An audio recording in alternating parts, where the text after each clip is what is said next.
Hello friends, welcome on explore physics YouTube channel. Myself Himanshu Agarwal. Previous lecture में अपना जो चल रहा था वो था कार्नोट हीट इंजन। ठीक है, उसके जो फॉर्मूले वगैरह थे वो बता दिए थे मैंने। इसके अलावा स्पेसिफिक हीट के बारे में डिस्कस किया था। तो अभी तक जो अपन ने जो डिस्कस किया है 3 लेक्चर में, वो एक तो इंट्रोडक्शन टू थर्मोडायनेमिक्स किया है। उसके बाद में अपन ने थर्मोडायनेमिक प्रोसेस क्या होते हैं, फिर इंटरनल एनर्जी के बारे में किया, फिर स्पेसिफिक हीट के बारे में किया। उसके बाद में कार्नोट हीट इंजन के बारे में अपन ने पढ़ लिया था। ठीक है, कार्नोट हीट इंजन के न्यूमेरिकल्स नहीं हुए थे, एक ही न्यूमेरिकल्स करवाया था। आगे आज अपन बहुत सारे न्यूमेरिकल्स देखेंगे। और इसके अलावा मैंने एक क्वेश्चन तुम्हें होमवर्क करने के लिए दिया था। ठीक है, तो वो अपन पहले डिस्कस कर लेते हैं। तो देखो इसका सॉल्यूशन कैसे निकालेंगे।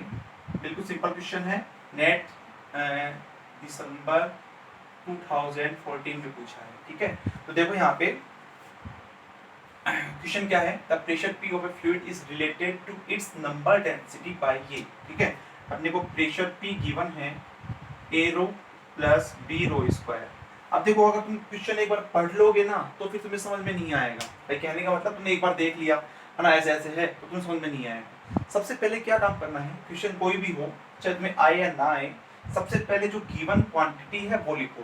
तो मुझे ये गिवन है तो मैंने ये लिख लिया। If initial volume of fluid is V note. ठीक है, अपने को इनिशियल वॉल्यूम क्या दे रखा है, V नोट दे रखा है। अच्छा आगे, that the work done on the system. अब बोल रहा है work done on the system. मैंने बताया था work done on the system हमेशा क्या आता है, नेगेटिव आता है। तो क्या ऑप्शन में देखो कोई नेगेटिव ऑप्शन है, नहीं है। ठीक है, अगर ऑप्शन में एक भी कोई नेगेटिव ऑप्शन होता तो तुम्हारा वहीं पे वो आंसर हो जाता। अगर सिंगल नेगेटिव ऑप्शन होता तो तुम देखना जेस्ट 2020 इसी बार का जो जेस्ट का पेपर है उसमें एक ऐसा क्वेश्चन पूछा था जिसमें work done on the system 4 option थे, चारों में ओनली एक ही नेगेटिव था।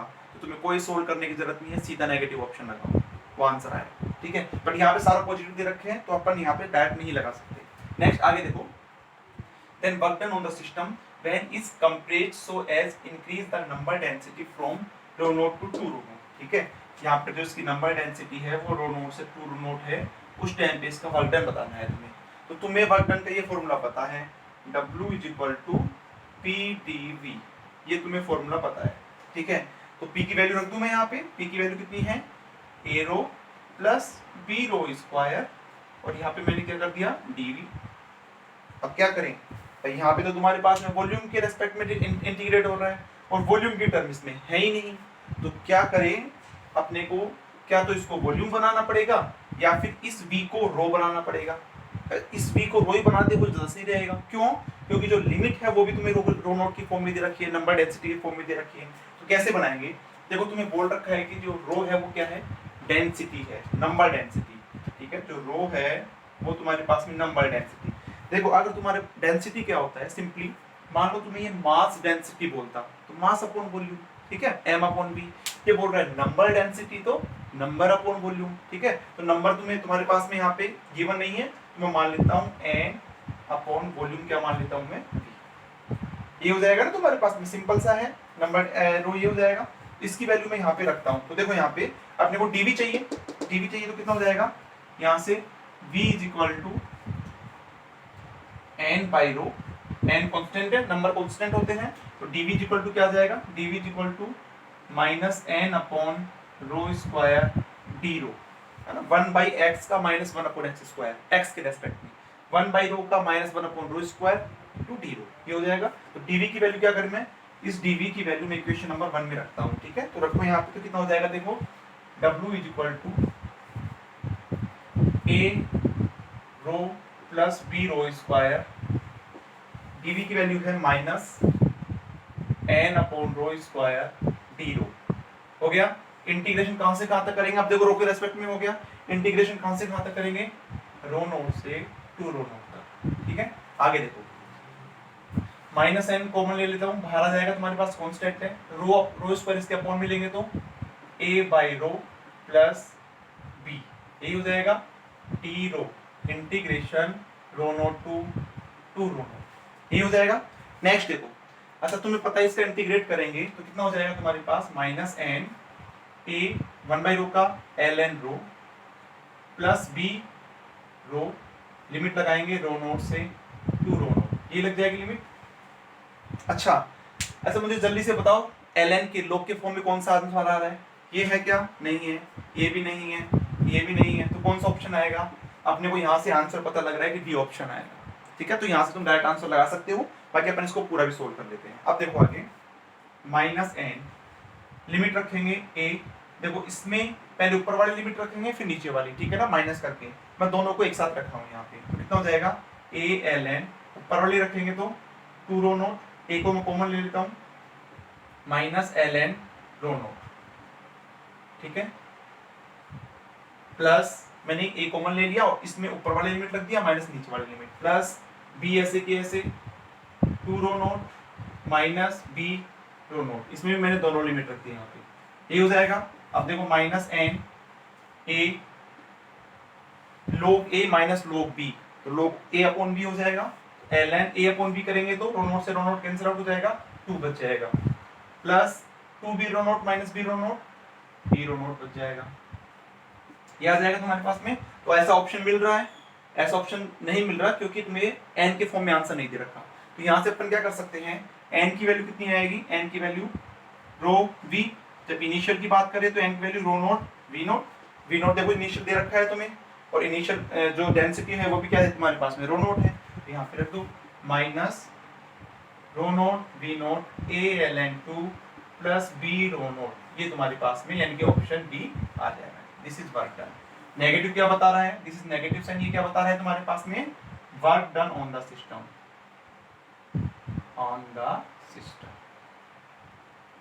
तो जल्दी से इसको नोट करो। तो ऑप्शन डी, बहुत आसान क्वेश्चंस आते हैं, बस तुम्हें क्या करना है, जो गिवन क्वांटिटी है वो लिखना है, जो तुम्हें कैलकुलेट करना है वो लिखना है, फिर फॉर्मूला अप्लाई करना है, बिल्कुल सारे क्वेश्चंस हो जाएंगे। ठीक है, जल्दी से इसको नोट करो।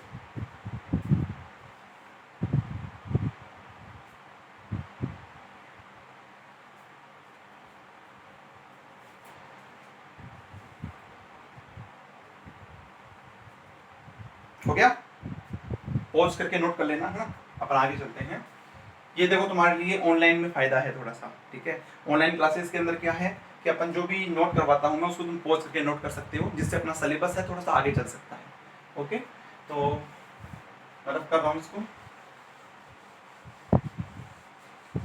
तो आज अपन करने वाले हैं कार्नोट हीट इंजन की एग्जाम्पल, साथ में एक टॉपिक भी पढ़ेंगे रेफ्रिजरेटर, और अगर और भी टाइम रहा तो अपन एक टॉपिक और पढ़ेंगे entropy, which is very very important topic for the purpose of exams।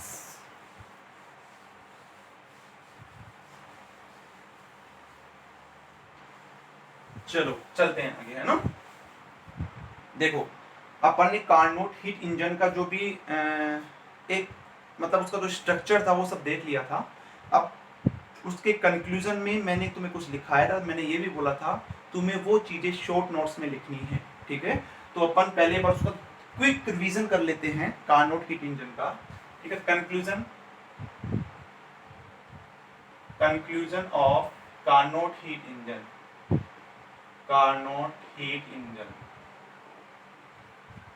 Heat engine के कंक्लूजन, ठीक है। तो यहाँ पे देखो जल्दी से, पहला कंक्लूजन क्या था, इसकी जो इफिशिएंसी है वो कितनी होती है, 1 minus T2/T1 is equal to 1 minus Q2/Q1। Heat engine है, इसी के बेस पे कार्नोट वर्क करता है, तो ऐसे लिख सकता हूँ। तो दोनों को कंपेयर करोगे तो क्या हो जाएगा तुम्हारे पास में, T2/T1 is equal to Q2/Q1। T2 क्या है, सिंक का टेम्परेचर, T1 क्या है, T2 क्या है, सिंक का टेम्परेचर, T1 क्या है, सोर्स का temperature, Q2 is the rejected heat, Q1 is the absorb heat. ध्यान रखना हमेशा T1 जो होगा वो ग्रेटर देन क्या होगा, T2 होगा। ओके, तो यहाँ से जो क्वेश्चन था देखना एक बार, नेट 2020, इसी बार नेट दिसंबर 2019, इसी बार जो लास्ट बार जो एग्जाम हुआ था नेट का उसमें पूछा हुआ है, 3.5 नंबर का, बहुत आसान क्वेश्चन है, अभी सोल्व करेंगे अपन। सेकंड मैंने ये बताया था एटा एडियाबैटिक एक्सपेंशन रेशियो के फॉर्म में 1 माइनस 1 अपॉन रो की पावर गामा माइनस 1, ठीक है। गामा वगैरह तुम्हें पता है, डिग्री ऑफ गामा तुम्हारे पास में एडियाबैटिक पॉइजन रेशियो है, इसकी वैल्यू मोनोएटॉमिक डायटोमिक ट्राइएटोमिक जो भी है ये मैंने करवा चुका हूं, ठीक है।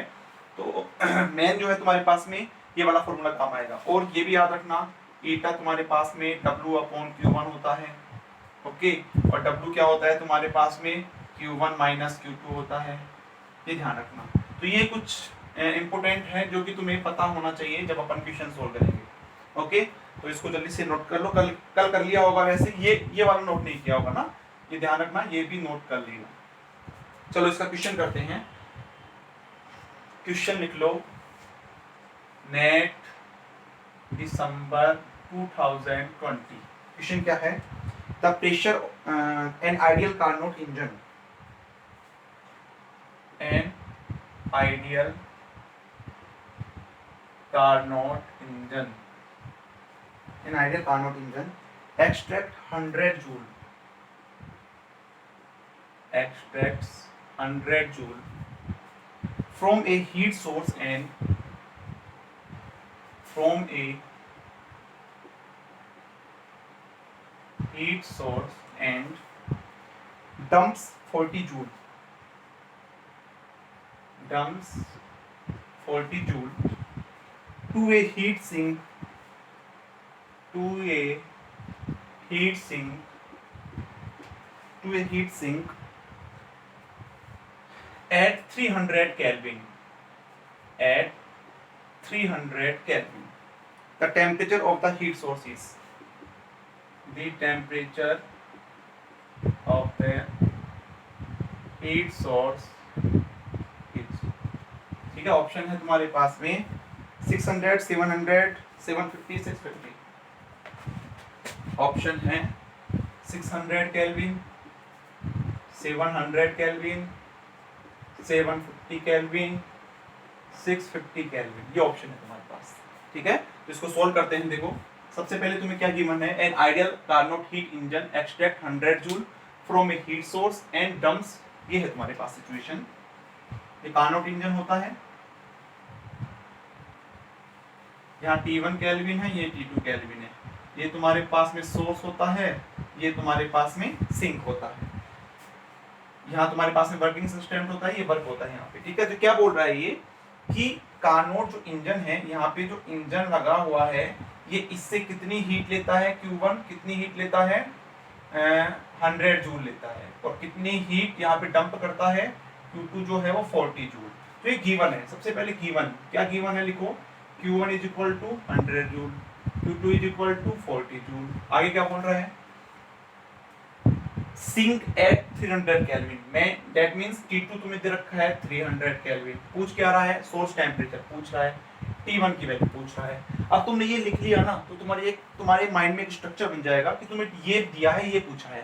तो फॉर्मूला तुम्हें पता है, फॉर्मूला तुम्हारे पास ये होता है क्या? Q2 by Q1 is equal to T2 by T1।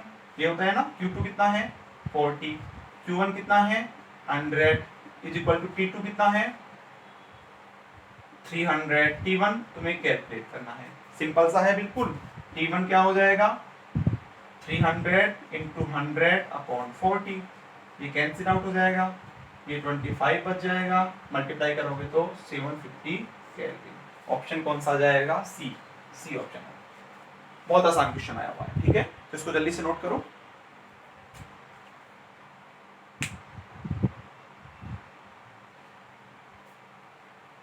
जल्दी नोट करो इसको, ना नेक्स्ट देखते हैं अपन।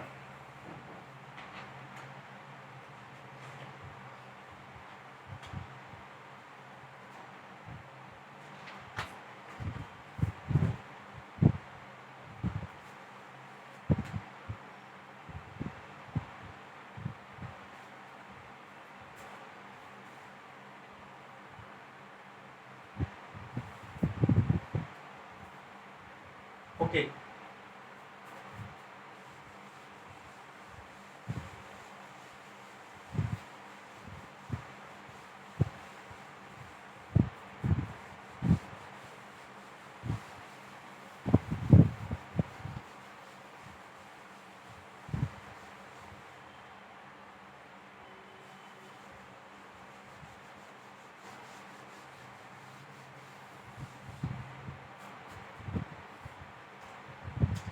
नेक्स्ट क्वेश्चन है तुम्हारे पास, क्या है?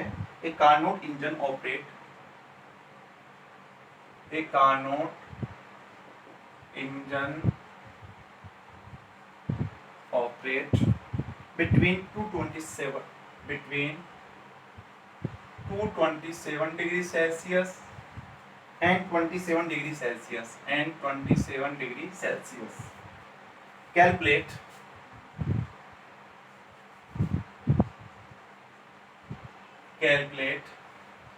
adiabatic expansion ratio. Adiabatic expansion coefficient, इसको coefficient बोलते हैं, not ratio. Adiabatic expansion coefficient of ideal gas और तुम्हें गिवन है using rho is equal to 1.5. ठीक है, तो तुम्हें ये निकालना है. इसका सॉल्यूशन देखते हैं अपन. सबसे पहले गिवन क्या है तुम्हारे पास? गिवन है, अब तुम्हें नहीं पता कि T1 कौन सा है, T2 कौन सा है, लेकिन तुम्हें पता है हमेशा T1 जो है वो ग्रेटर देन T2 होता है. तो T1 is equal to 227 plus 273.5 होता है वैसे. ठीक है, इसको पहले कैलोरी में चेंज करेंगे तो कितना हो जाएगा तुम्हारे पास में 500 केल्विन. T2 जो है तुम्हारे पास कितना है 27 प्लस 273 इज इक्वल टू कितना हो जाएगा तुम्हारे पास 300 केल्विन. ओके, और तुम्हें ये दे रखा है रो इज इक्वल टू 1.5. पूछा क्या है? पूछा है तुमसे गामा की वैल्यू पूछा है. ठीक है, कैलकुलेट एडियाबैटिक एक्सपेंशन रेशियो, क्योंकि ये गामा जो होता है वो यही होता है of an ideal gas. Gamma पूछा है तो फॉर्मूला क्या होता है? फॉर्मूला तुम्हें पता ही होता है eta is equal to 1 minus 1 by rho की power gamma minus 1. Okay, equation number 1. अगर तुम्हें ईटा पता लग जाए, रो तुम्हें गिवन है, तो गामा निकाल सकते हैं अपन यहाँ से. तो देखो ईटा कितना हो जाएगा, eta is equal to 1 minus T2 by T1, 300 upon 500, ये कैंसिल आउट हो जाएगा. डिवाइड करोगे तो 0.6 आएगा, माइनस करोगे तो 0.4 आ जाएगा. अब इसकी वैल्यू यहाँ पे रख दो तो कितना हो जाएगा 0.4 is equal to 1 minus 1 upon rho की पावर गामा माइनस 1. ठीक है, अब तो सोल्व तो कर लोगे आसानी से. इसको इधर ले आओ, 1 अपॉन रो की पावर गामा माइनस 1. एक काम करो, रो की वैल्यू कितनी है तुम्हारे पास में 1.5. ओके, इसकी power gamma minus 1 is equal to, इसको इधर ले आए, इसको इधर ले जाएंगे, 1 माइनस 0.4 0.6. अब 1 अपॉन 1.5 कितना आएगा, 1 अपॉन 1.5 अबाउट तुम्हारे पास में 0.6 ही आएगा. ठीक है, क्योंकि यहाँ पे ये 10 हो जाएगा, 10 अपॉन 15 0.6 के आसपास आएगा की power gamma minus 1 is equal to 0.6 की पावर 1. अब कैसे सोल्व करोगे? देखो दोनों तरफ तुम्हारे पास में इसका बेस इक्वल है, तो अपन क्या करें, पावर को इक्वल कर दें. तो गामा माइनस 1 किसके बराबर होगा, 1 के इक्वल, तो गामा इज इक्वल टू 2. इसका आंसर क्या जाएगा, 2 आंसर. ठीक है, तो नोट करो जल्दी से, ऐसे क्वेश्चंस पूछे जा सकते हैं, ध्यान रखना.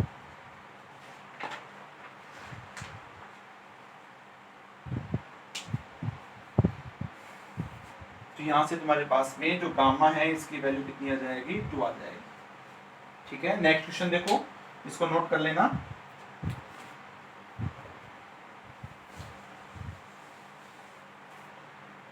नेक्स्ट क्वेश्चन है तुम्हारे पास में, क्वेश्चन है जो कि TIFR में पूछा है. ओके, क्वेश्चन है a Carnot engine operates, a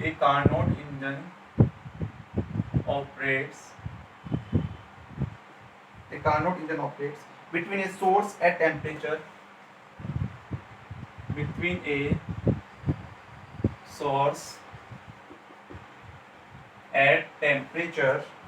300 Kelvin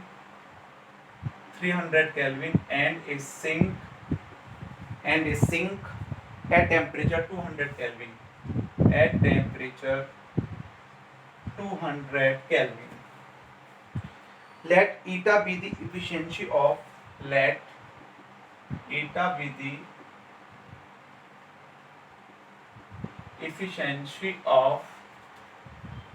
Carnot engine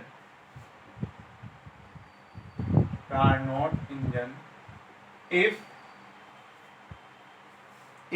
temperature of both source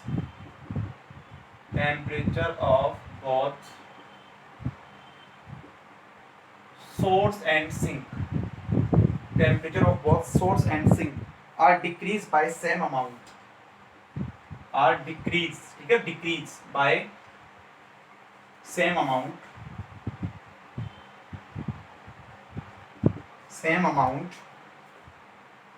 then option A given है तुम्हें, eta is equal eta greater than 1/3, eta less than 1/3। Option C है eta 1 minus eta 2, and option D है तुम्हारे पास none of these, ठीक है। ये है तुम्हारे पास। इसका सॉल्यूशन देखते हैं। सॉल्यूशन देखो, सबसे पहले क्या है, कार्नोट इंजन है, operate between source temperature and a sink temperature, ठीक है। तो यहाँ पे T1 तुम्हारे पास में केल्विन में ऑलरेडी दे रखा है 300 kelvin, T2 is equal to 200 kelvin. इसको T1 कैसे बोला, इसको T2 कैसे बोला पता होना चाहिए, क्योंकि always T1 greater than T2। Source का टेम्परेचर हमेशा सिंक के टेम्परेचर से ज्यादा होता है। Let eta be the efficiency of the Carnot engine. तो ईटा निकाल लो, 1 minus T2/T1 is equal to 1 minus T2 कितना है, T2 है अपने पास में 200 केल्विन अपॉन T1 कितना है 300 केल्विन। तो 1 माइनस 2/3 इज इक्वल टू 1/3। तो ऐसा कुछ लग रहा है कि ऑप्शन ए और बी में से कुछ आ सकता है, ठीक है ना, क्योंकि 1/3 मिल रहा है। ओके, अब नेक्स्ट देखो, नाउ क्या बोल रहा है, if temperature of the both source and sink are decrease by same amount, ठीक है। तो मैं लिख देता हूं eta is equal to 1 minus T2। अब बोल रहा है temperature of both source and sink are decrease by same amount. मान लेता हूं मैं जिस अमाउंट से दोनों का टेम्परेचर डिक्रीज किया जाता है वो अमाउंट तुम्हारे पास में मान लो डेल्टा टी है, ठीक है। इस अमाउंट से दोनों में टेम्परेचर में डिक्रीज किया जाता है upon T1 minus delta T. तो बोल रहा है देन इनमें से कौन सा ऑप्शन होगा। तो देखो यहाँ पे एलसीएम लेंगे तो T1 minus delta T minus T2 plus delta T upon में T1 माइनस डेल्टा टी, ये तो होगा तुम्हारे पास। तो देखो यहाँ पे ध्यान से ये कैंसिल आउट हो जाएगा, T1 minus T2 upon T1 minus delta T, ये आ जाएगा। अब इसको एक बार ध्यान से समझना, ठीक है। यहाँ पे तुम्हारे पास में ईटा ये था पहले जब अमाउंट को डिक्रीज नहीं किया गया, इसको मैं ऐसे लिख सकता हूँ क्या, इसको मैं eta is equal to T2 minus T1 upon T1 ऐसे लिख सकता हूँ ना, फॉर्मूला यही तो है 1 माइनस T2 अपॉन T1। तो T1 एलसीएम आएगा तो T1 minus T2 sorry T1 minus T2 upon T1 लिख सकता हूँ ऐसा। ये तुम्हारे पास ईटा है, जब सेम अमाउंट से डिक्रीज किया जाता है तो ये ईटा आ जाता है तुम्हारे पास में। तो ध्यान से देखो, इसके ये तो तुम्हारे पास में पहले वाले का है, ये तो पहले वाले का है। अब इसमें से कुछ घट रहा है, इसके नीचे डिनोमिनेटर में नीचे कुछ घट रहा है इसके, यानी कि कहने का मतलब मान लो एक तो मेरे पास में ये है 5/4, अब मैं इसमें से कुछ घटा देता हूँ 5/3, तो कौन सा ज्यादा होगा, तो इसमें कम से ही डिवाइड हो रहा है तो सिंपल सी बात है ये ज्यादा होगा। करके देख लो ये कितना जाएगा तुम्हारे पास में 1.25, ये कितना आएगा तुम्हारे पास में 1.6 के आसपास आएगा। तो इससे ही ज्यादा हो गया ना, क्योंकि कम से डिवाइड हो रहा है, ये भी तुम्हारे पास में कम से डिवाइड होगा। इसका मतलब ये जो नीटा है ये क्या आएगा तुम्हारे पास में ग्रेटर देन आएगा, ये वाला जो नीटा है वो पहले वाले से क्या आएगा ग्रेटर देन आएगा। कितने से ग्रेटर देन आएगा 1/3 से ग्रेटर देन, क्योंकि उसका ईटा कितना था तुम्हारे पास में 1/3 था। इससे ये तुम्हारे पास में ज्यादा ही तो मिलेगा, क्योंकि इसमें से कुछ घट रहा है, नीचे की तरफ कुछ घट रहा है, इससे ज्यादा मिलेगा। तो ऑप्शन कौन सा जाएगा तुम्हारे पास में, ऑप्शन, ठीक है ना। बिल्कुल आसान क्वेश्चन है, देखो यहाँ पे इससे जस्ट तुम्हें कंपेयर करना है। ओके, तो नोट करो इसको जल्दी से।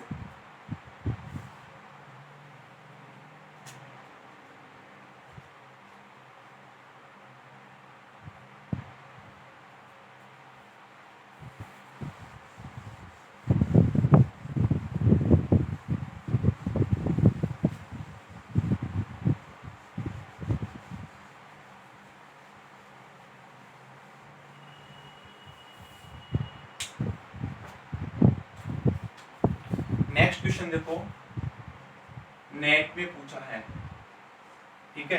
क्या है, the temperature difference between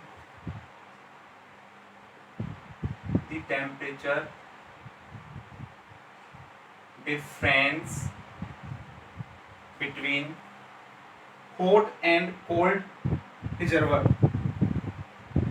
hot के नीचे लिखता हूं TH एंड कोल्ड, इसके नीचे लिखता हूं TC reservoir.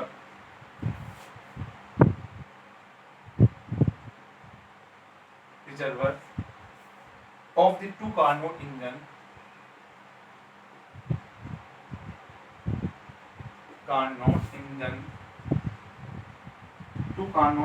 A and B are the same. A and B are the same if the ratio of respective efficiency, if the ratio of respective efficiency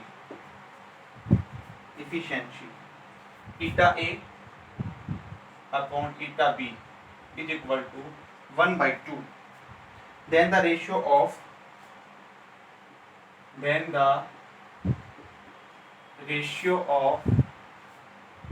hot reservoir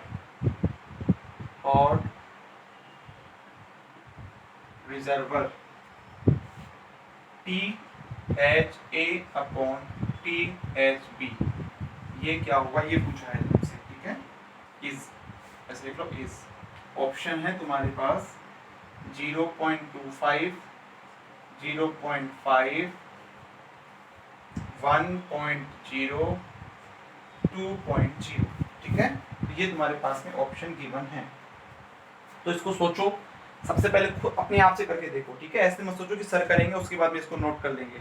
सबसे पहले अपने आप से करके देखो कि तुमसे होता है क्या। कुछ नहीं है, जो गिवन है सबसे पहले वो लिख लो और जो पूछा है उसके बाद में वो निकालो, अपने आप निकल जाएगा। जैसे जैसे बोल रहा है वैसे वैसे करते जाओ, बहुत आसान क्वेश्चन है, ठीक है। देखो इसको देखते हैं, कोई बात नहीं। देखो यहाँ पे सबसे पहले क्या करना है, तुम्हें गिवन क्या है वो लिखो, ओके। सॉल्यूशन देखते हैं इसका। सॉल्यूशन सबसे पहले क्या गिवन है, या temperature difference between hot and cold reservoir of the two Carnot engine A and B are the same, यानी कि कार्नोट इंजन कोई ए है, उनमें दोनों का टेम्परेचर डिफरेंस किस किस का, हॉट का और कोल्ड का, इज इक्वल टू जो सिस्टम बी है, कार्नोट इंजन बी है, उन दोनों के टेम्परेचर डिफरेंस के इक्वल है। ये तुम्हें गिवन है। ये साफ साफ क्वेश्चन में बोल रहा है कि जो T hot minus T cold is equal to T hot minus T cold, कौन से सिस्टम का, ए और बी का। तो दोनों के सिस्टम का टेम्परेचर डिफरेंस, यानी कि ए सिस्टम का temperature difference is equal to B के टेम्परेचर डिफरेंस के इक्वल है। इक्वेशन नंबर 1 ये गिवन है। आगे क्या बोल रहा है, if the ratio of the efficiency, है ना, रेस्पेक्टिव इफिशिएंसी, यानी कि eta A upon eta B is equal to तुम्हें 1/2, ये भी तुम्हें गिवन है। तो बोल रहा है ये निकालो। सिंपल क्या करो, ईटा ए क्या होगा, इफिशिएंसी क्या होता है 1 माइनस T2 अपॉन T1। अब T2 कौन सा है, T1 कौन सा है, मुझे बताओ। हॉट का टेम्परेचर ज्यादा होगा या फिर कोल्ड रिजर्वर का टेम्परेचर ज्यादा होगा। हॉट का ज्यादा होगा, जिसका ज्यादा होता है वो क्या होता है, सोर्स होता है, वो कहाँ पे आता है, नीचे आता है। 1 माइनस T2 अपॉन T1 आता है ना, तो हॉट वाला नीचे आएगा, कोल्ड वाला ऊपर आएगा। किसके लिए है, ए के लिए, यहाँ पे ए लगा दो, अपॉन 1 माइनस, अब देखो ऐसे किसके लिए लिखेंगे अपन, TC अपॉन TH, तो ऐसे ही आएगा। किसके लिए लिखेंगे, बी के लिए। क्या दे रखा है, 1/2 दे रखा है, ठीक है। इसको मैं एक बार थोड़ा सा रफ करता हूं।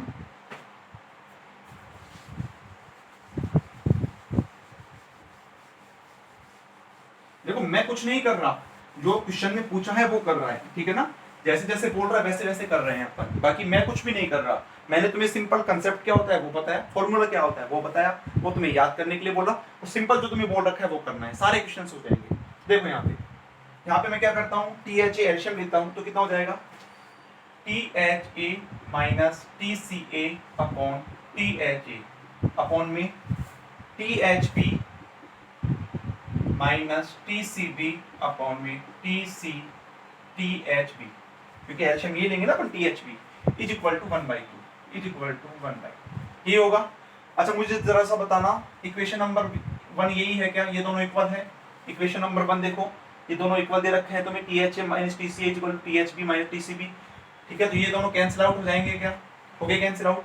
ये कहाँ चला जाएगा ऊपर, THB अपॉन THA, ये आ जाएगा इज इक्वल टू 1/2, यही हो गया। अच्छा पूछा क्या है तुमसे, ये पूछा है क्या, देखो ध्यान रखना, ये नहीं पूछा तुमसे, इसका जस्ट रिवर्स पूछा है, तो दोनों तरफ रिवर्स कर दे। ऑप्शन में ध्यान रखना 0.5 भी है, ऑप्शन में 0.5 भी है, ये ध्यान रखना। तो ध्यान से देखना क्वेश्चन को, जस्ट रिवर्स पूछा है इसका, तो कितना हो जाएगा THA THB, जस्ट इसका रिवर्स कर दो, इधर से रिवर्स किया इधर से भी कर दो, कोई फर्क नहीं होगा, 2, तो 2 ये आंसर आ जाएगा तुम्हारे पास में। ऑप्शन डी देखो तुम्हारे पास 2 है, 2.0 आ जाएगा। तो अपन तुम अपने आप से करके देखना, तुमसे सारे क्वेश्चंस हो जाएंगे, ऐसा एक भी क्वेश्चन नहीं बचेगा। तो अपन ऐसा नहीं है कि कार्नोट, अब जैसे ये नेट वालों के लिए नहीं है, ये जो IIT जैम वाले जो स्टूडेंट्स हैं, चेस्ट के TFR का जो भी तैयारी कर रहे हैं, उन सब में ऐसे क्वेश्चंस आते हैं। और मैं बिल्कुल जैसे बेसिक से लेकर चल रहा हूँ, सारी चीजें एक दूसरे से बिल्कुल कनेक्टेड है, तो तुम्हें भी ऐसे कनेक्टेड रहना है। ऐसा नहीं है कि पहले अब ये लेक्चर देख लिया, सेकंड लेक्चर बाद में देख लिया, थर्ड लेक्चर बाद में देख लिया, तो फिर कुछ नहीं होने वाला, ठीक है ना। और कोशिश ये करना, ऐसा नहीं है कि चलो अभी अपन देख लेंगे लेक्चर, है ना, यूट्यूब पे मिल रहा है तो अपन बाद में देख लेंगे, ऐसा नहीं। बिल्कुल ये सोच के चलना है कि मुझे दिसंबर वाला जो नेट है, मतलब ये जो नवंबर दिसंबर में जो भी एग्जाम होगा वो मुझे क्वालिफाई करना है, साथ में TFR का एग्जाम है, कि मतलब इसी सीरीज के अंदर सारे एग्जाम्स क्वालिफाई करने हैं। वो तभी हो पाएंगे जब तुम बिल्कुल रेगुलर रहोगे, रेगुलर अपने प्रॉपर नोट्स बनाओगे, साथ में शॉर्ट नोट्स तैयार करोगे, ठीक है। अभी कल मेरा एक स्टूडेंट है अनिल, उसने बिल्कुल शॉर्ट नोट्स प्रॉपर तरीके से बना रखे हैं, है ना, वो मैंने ग्रुप में शेयर भी किए थे। तो तुम्हें भी बिल्कुल ऐसा नहीं है कि ये लेक्चर, हाँ एक बार सारी जब सब्जेक्ट पूरी हो जाएगी थर्मोडायनेमिक्स तो अपन क्या है कि बाद में शॉर्ट नोट्स बना लेंगे, ऐसा बिल्कुल भी नहीं करना है। क्योंकि अभी मेरा लगभग 1 घंटे 1.5 घंटे 2 घंटे लेक्चर चल रहा है, बाद में हो सकता है कि 2.5 घंटे 3 घंटे लेक्चर चले, तो वहाँ पे तुम कवर नहीं कर पाओगे। तो बिल्कुल साथ के साथ में है, अभी थोड़ा टाइम मिल रहा है तुम्हें, तो साथ के साथ में अपने शॉर्ट नोट्स बनाते जाओ। और तुम्हारे पास और ज़्यादा टाइम है तो जो पार्ट ए है, पार्ट ए के लास्ट ईयर सारे क्वेश्चंस निकालो, तुम्हें एक आइडिया हो जाएगा कि कौन से टॉपिक लगातार रिवाइज हो रहे हैं। तो वहाँ से अगर तुम 10 से 15 जितने नंबर लेके आते हो वो सारे तुम्हारी स्कोरिंग, मतलब स्कोर रहेगा, ऐसे मान लो, वो स्कोर को बढ़ाने में बहुत इंपॉर्टेंट है। रैंक लाने में part A is very very important role, ध्यान रखना। तो पार्ट ए को तुम्हें ऐसे नहीं, पार्ट ए भी तुम्हें करना है, तो इसको जल्दी से नोट करो।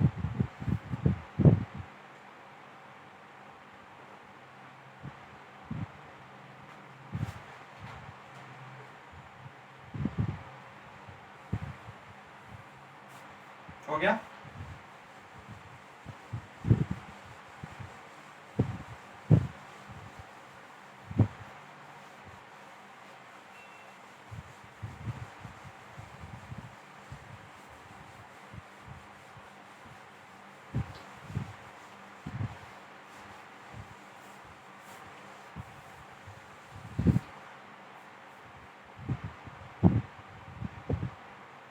क्वेश्चन देखो, एक चीज मैंने तुम्हें लिखवाई थी कि अगर किसी इंजन की इफिशिएंसी को बढ़ाना है तो क्या कर सकते हैं अपन, 2 काम कर सकते हैं, है ना।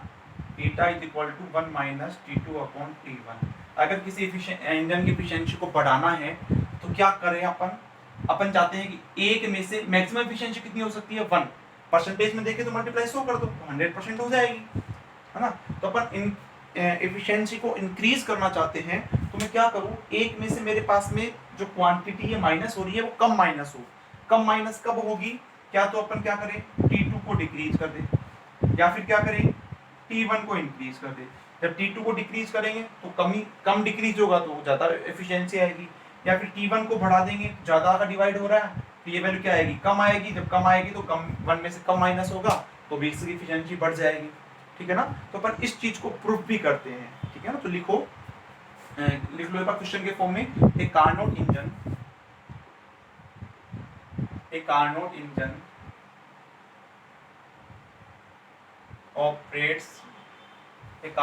Operates between T1 and T2 Kelvin, between T1 Kelvin and T2 Kelvin, ठीक है। prove that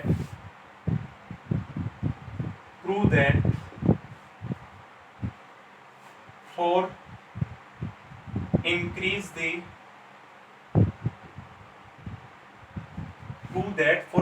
the efficiency of engine,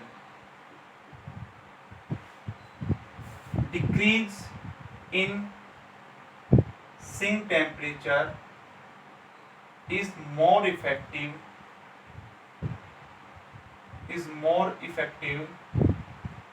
than increase in source temperature। समझ में आ रहा है? एफिशिएंसी को इंक्रीज करना है या तो इसको मुझे कम करना पड़ेगा, सिंक के टेम्परेचर कम करना पड़ेगा, या फिर T1 सोर्स के टेम्परेचर को बढ़ाना पड़ेगा। तो तुम्हें ये प्रूफ करना है कि ये वाला ज्यादा इफेक्टिव होता है, ये वाला इससे ज्यादा इफेक्टिव होता है, ये प्रूफ करना है। तो सॉल्यूशन देखो,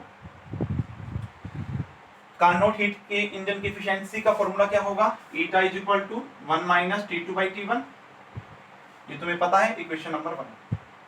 अब बोल रहा है ये कि अगर एफिशिएंसी को बढ़ाना है तो इसके टेम्परेचर में कम करूं और इसके टेम्परेचर में बढ़ाऊं तो कौन सा ज्यादा इफेक्टिव होगा वो देखना है। तो मान लो मैं ईटा डैश मान लेता हूं, ईटा डैश ऐसे इंजन की एफिशिएंसी है where efficiency of that engine, efficiency of that engine in which source temperature increase by delta T। ठीक है, तो क्या हो जाएगा, eta dash is equal to 1 minus T2 upon, source में तो इंक्रीज तो करना है, मैंने डेल्टा टी कर दिया।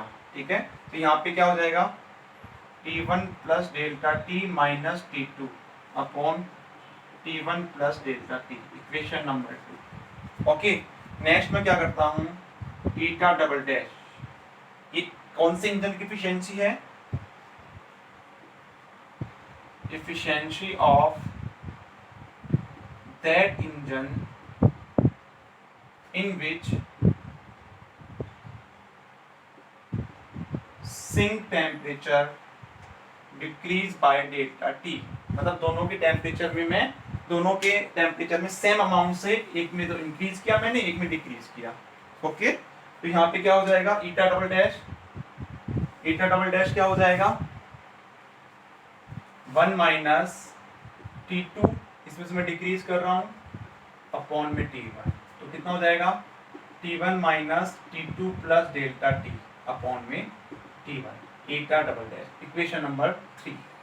ठीक है, अब मैं क्या करता हूँ, इक्वेशन 3 डिवाइडेड बाय इक्वेशन 2, तो कितना हो जाएगा, eta double dash upon eta dash is equal to, दोनों को डिवाइड करता हूँ, तो देखो यहाँ पे T1 minus T2 plus delta T upon T1 upon में इससे डिवाइड करूंगा, इसको मैं पहले लिख दूं, एक ही बात है, T1 minus T2 plus delta T, यही तो है तुम्हारे पास में, upon T1 plus delta T, ये कैंसिल आउट हो जाएगा, ये कहाँ चला जाएगा, ऊपर चला जाएगा, T1 plus delta T upon T1। अब ध्यान से देखना, eta double dash upon eta dash is equal to T1 plus delta T upon T1। अच्छा, मुझे जल्दी से बताओ कि तुम्हारे पास ये जो वैल्यू है या एक से छोटी है या बड़ी है, ये एक से छोटी है या बड़ी है, क्या करता हूँ मैं, एक काम करता हूँ, ऐसे लिखता हूँ इसको मैं, 2 अपॉन 2, T1 मान लिया मैंने 2 है, अब डेल्टा टी तुम्हारे पास में कुछ भी हो, 0.5, 0.1, 0.2, 0.3, 3, 4, 5, कुछ भी हो तुम्हारे पास में, कहने का प्लस मतलब इसके अंदर कुछ ना कुछ ऐड हो रहा है। अगर मैं ये ऐड ना करूँ तो इसकी वैल्यू 1 आती है, लेकिन अगर इसमें कुछ ना कुछ ऐड करूँ तो इसकी वैल्यू ग्रेटर देन 1 आएगी, इसकी वैल्यू क्या आएगी तुम्हारे पास में, ग्रेटर देन 1। इसका मतलब क्या हुआ, eta double dash is greater than eta dash. अच्छा, ईटा डबल डैश क्या था, ईटा डबल डैश तुम्हारे पास में ऐसे इंजन की एफिशिएंसी थी जिसमें सिंक का टेम्परेचर डिक्रीज होता है, ईटा डैश ऐसे इंजन की एफिशिएंसी है जिसमें सोर्स का टेम्परेचर इंक्रीज होता है। तो मुझे बताओ कौन सा इफेक्टिव हुआ, किसकी एफिशिएंसी ज्यादा हुई, ईटा डबल डैश की, यानी कि ऐसे इंजन की जिसमें सिंक का टेम्परेचर को डिक्रीज किया जाता है, और यही तुम्हें प्रूफ करना था, तो ये तो तुम्हें प्रूफ करना था। ओके, तो इसको जल्दी से नोट कर लो, और ये पॉइंट ध्यान रखना है, ये क्वेश्चन बना के दे सकता है, ध्यान रखना। ओके, नोट करो इसको।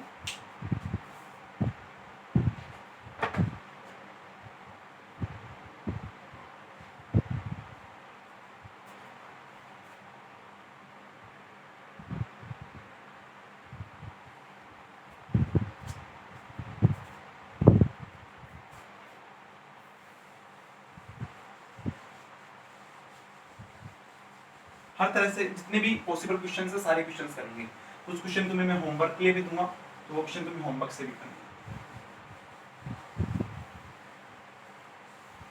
नेक्स्ट क्वेश्चन है,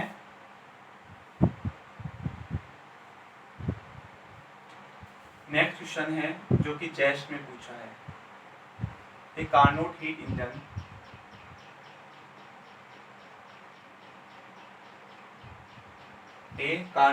engine operates between freezing point and operates between freezing and boiling point of water. Find the efficiency.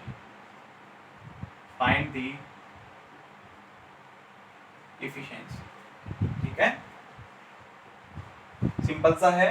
कोई कार्नोट इंजन है, वो उनके जो टेम्परेचर है सोर्स ऑफ इनका, एक का तो फ्रीजिंग पॉइंट है, एक का बॉइलिंग पॉइंट है, तो उसकी इफिशिएंसी बताना है।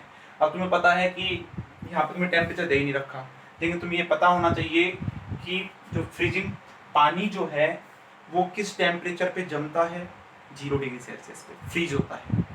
पानी जो है किस टेम्परेचर पे बॉईल होता है, 100 डिग्री सेल्सियस पे।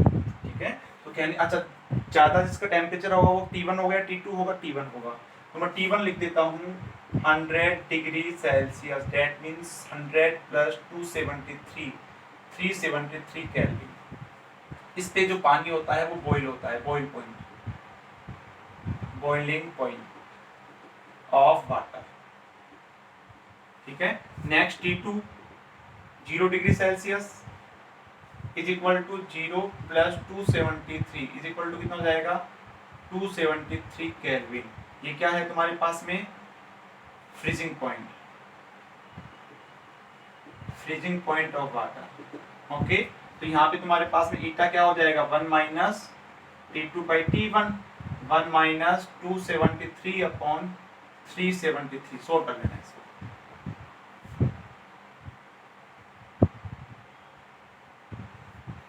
ठीक है, तुम्हारे पास सोल्व कर लोगे इसको, ऊपर 100 बचेगा, नीचे 373 बचेगा। इसको सोल्व कर लेना, जो भी आएगा तुम्हारे पास में आंसर आ जाएगा। अगर तुमसे परसेंटेज में पूछे तो 100 से मल्टीप्लाई करना है, नहीं पूछेगा तो 0.5 आता है, 0.5।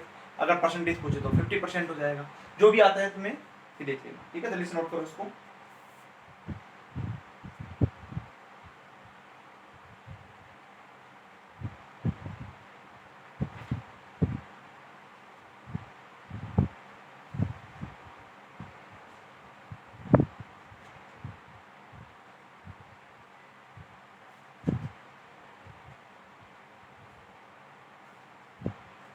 हो गया, चलो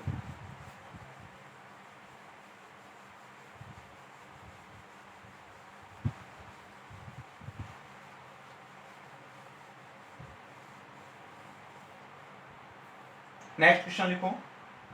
ए Carnot engine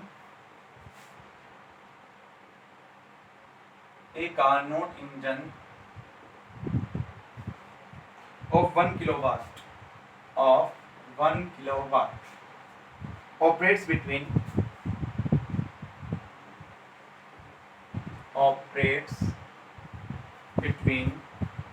327 and 27 degree Celsius, 327 degree Celsius and 27 degree Celsius. Calculate option A, calculate पहला तुम्हें निकालना है heat absorb, the heat absorb. Second question है हीट रिजेक्टेड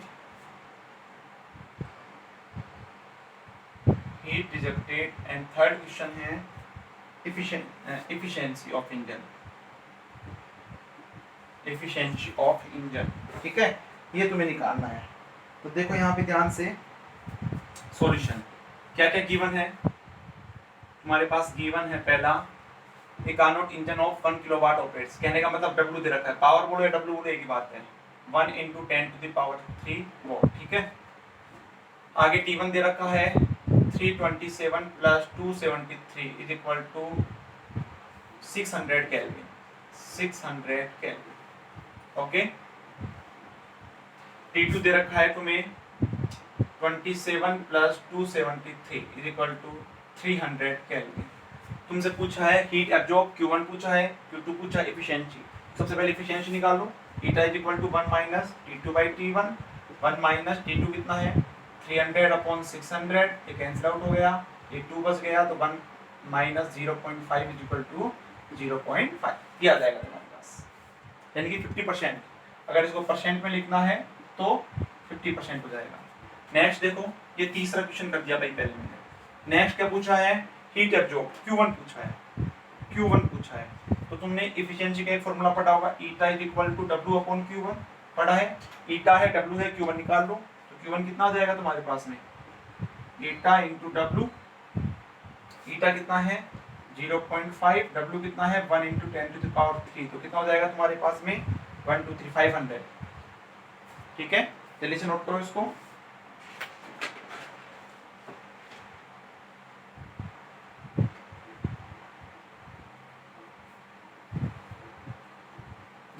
सॉरी इसको एक बार सही कर लेना है इसको, है ना। ये क्या है तुम्हारे पास में Q1 is equal to W upon eta, तो W कितना है तुम्हारे पास में, W है तुम्हारे पास 1 इंटू 10 टू द पावर 3, ईटा है तुम्हारे पास में 0.5, तो कितना हो जाएगा तुम्हारे पास में, पॉइंट हटेगा 10 टू पावर 4 हो जाएगा, 1 2 इंटू 10 टू पावर 3 आ जाएगा। इस सोल्व करने के बाद सीधा सा है, पॉइंट ऊपर जाएगा, ये 10 हो जाएगा, 10/5 2 हो जाएगा, 2 into 10 to the power 3। Next है सेकंड, हीट रिजेक्टेड, यानी कि Q2 तुम्हें निकालना है। सिंपल सा है, W इज इक्वल टू क्या होता है Q1 minus Q2, that means Q2 is equal to Q1 minus W। Q1 कितना है तुम्हारे पास में, Q1 है तुम्हारे पास में 2 into 10 to the power 3 minus W कितना है तुम्हारे पास में 1 into 10 to the power 3 is equal to 10 to the power 3 answer आ जाएगा। और वैसे भी तुम्हें पता है 50% इफिशिएंसी है, इसका मतलब जितनी तुम हीट ले रहे हो उसमें 50% तुम्हारा वर्क में काम आ रहा है और 50% तुम्हारा रिजेक्ट हो रहा है, ये तो है। तो सिंपल सी बात है कि तुम्हारे पास में मान लो टोटल हीट Q1 कितनी है 2 इंटू 10 टू पावर 3 है, तो उसमें वर्क कितना होगा 50% है, तो 1 इंटू 10 टू पावर 3, और रिजेक्ट कितनी होगी 1 इंटू 10 टू पावर 3। तो इसको नोट कर दो किसी,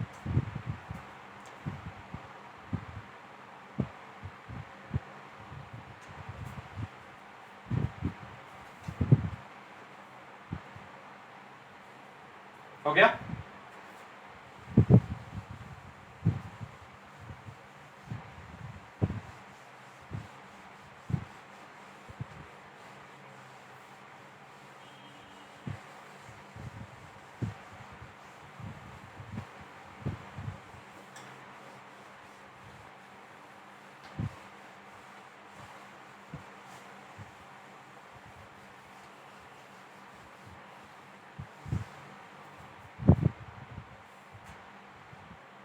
नेक्स्ट क्वेश्चन देखो, a Carnot engine takes a Carnot engine takes 1000 kilo calorie heat, 1000 kilo calorie heat from a heat source at temperature, from a heat source at temperature 627 degree Celsius, 627 degree Celsius, and reject some of the heat, reject some of the heat, some of the heat into heat sink, into heat sink at temperature 27 degree Celsius, at temperature 27 degree Celsius. Calculate the amount of work done. Calculate the amount of work done. ठीक है, Calculate the amount of work done. पहला है इन calorie, तुम्हें calorie में भी निकालना है। दूसरा है इन जूल, तुम्हें जूल में निकालना है। तीसरा है इन आर्ग, तुम्हें आर्ग में निकालना है। चौथा है इन इलेक्ट्रॉन वोल्ट, इलेक्ट्रॉन वोल्ट में निकालना है। तो ये है तुम्हारे पास में, ये तुम्हारे पास में क्वेश्चंस है, इसको सोल्व करना है। ठीक है, तो सॉल्यूशन कहने का मतलब तुम्हें मेन तो वर्क डन निकालना है, वर्क डन में अलग अलग यूनिट में निकालना है ना। हो सकता है तुम ये दे दे एग्जाम में तुम्हें 4 ऑप्शन है, उसमें तुम्हें अर्ग में ऑप्शन दिया हुआ हो, तो कैसे निकालोगे। तो देखो इसको सिंपल, सबसे पहले तो गिवन क्या क्या है, गिवन क्वांटिटी है तुम्हारे पास में क्या क्या, a Carnot engine takes heat, इतनी हीट लेता है from a source, that means Q1 तुम्हें गिवन है, एब्जॉर्ब हीट गिवन है 1000 kelvin, okay. From a heat source at temperature T1 तुम्हें दे रखा है कितना है 627 degree Celsius, and reject some of the heat into a sink at temperature, और T2 तुम्हें दे रखा है 27 डिग्री सेल्सियस, ठीक है भाई, okay. Calculate the amount of work done, W तुम्हें निकालना है। अब तुम्हें गिवन है, तुम्हें पता लग गया, अब तुम्हारे माइंड में अपने आप ही फॉर्मूले जो भी स्ट्रक्चर है वो बन जाएगी। तुम्हें पता है ईटा इज इक्वल टू कितना होता है W/Q1, दैट मींस तुम्हें क्या चाहिए, तुम्हें W चाहिए, W बराबर क्या हो जाएगा ईटा Q1, इक्वेशन नंबर 1। Q1 तुम्हें Q1 गिवन है, ईटा इससे निकाल लो, ठीक है। तो ईटा कितना हो जाएगा 1 minus T2/T1 is equal to 1 minus T2 कितना है 27, इसको केल्विन में चेंज करेंगे तो 300 केल्विन अपॉन T1 कितना है 627 डिग्री सेल्सियस, केल्विन में चेंज करेंगे तो 700 टू 900, यही हो जाएगा, कैंसिल आउट हो जाएगा 1 माइनस 3/9, तो कितना हो जाएगा 1 माइनस 1/3 इज इक्वल टू 2/3। ये तुम्हारे पास में ईटा आ गया, ठीक है। जब ईटा आ गया तो सो वर्क डन,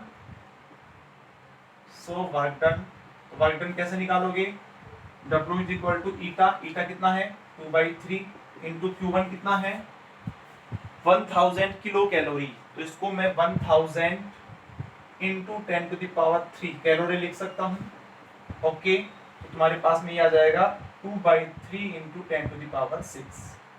जैसे भी तुम्हें आंसर पूछा है वैसे तुम लिख सकते हो भाई। मान लो तुम्हें पॉइंटों में पूछा है तो यहाँ से एक 10⁵ कर देना, 20/3 कितना हो जाएगा तुम्हारे पास में 6 पॉइंट कुछ इंटू 10⁵ 5 आ जाएगा आंसर, तो कैसे भी लिख सकते हो, ठीक है। तो ये कैलोरी में आ गया पहला आंसर, ये पहला आंसर आया। दूसरा क्या पूछा है जूल के अंदर, इन जूल क्या होता है भाई 1 कैलोरी इज इक्वल टू कितना होता है 4.2 जूल या फिर 4.18, है ना। मैं लगभग रैंडम लिख रहा हूँ इसका, ठीक है। तो यहाँ पे W कितना हो जाएगा तुम्हारे पास में 2/3 इंटू 10⁶ इंटू 4.2 जूल, सोल्व कर लेना इसको, तो ये जूल में आंसर आ गया, ओके। थर्ड क्या है, थर्ड है तुम्हारे पास में किसमें पूछा है अर्ग में पूछा है, तुम्हें पता होना चाहिए 1 जूल इज इक्वल टू होता है 10⁷ अर्ग, ये यूनिट्स है सारी, ठीक है। तो यहाँ पे तुम्हारे पास में W कितना आ जाएगा 2/3 इंटू 4.2 जूल, ऐसे से मल्टीप्लाई कर दो इंटू 10 कितना हो जाएगा यहाँ पे 13 हो जाएगा, 6 पहले से है 7 में ऐड कर रहा हूँ 10⁻13 हो गया, ठीक है। नोट करो इसको,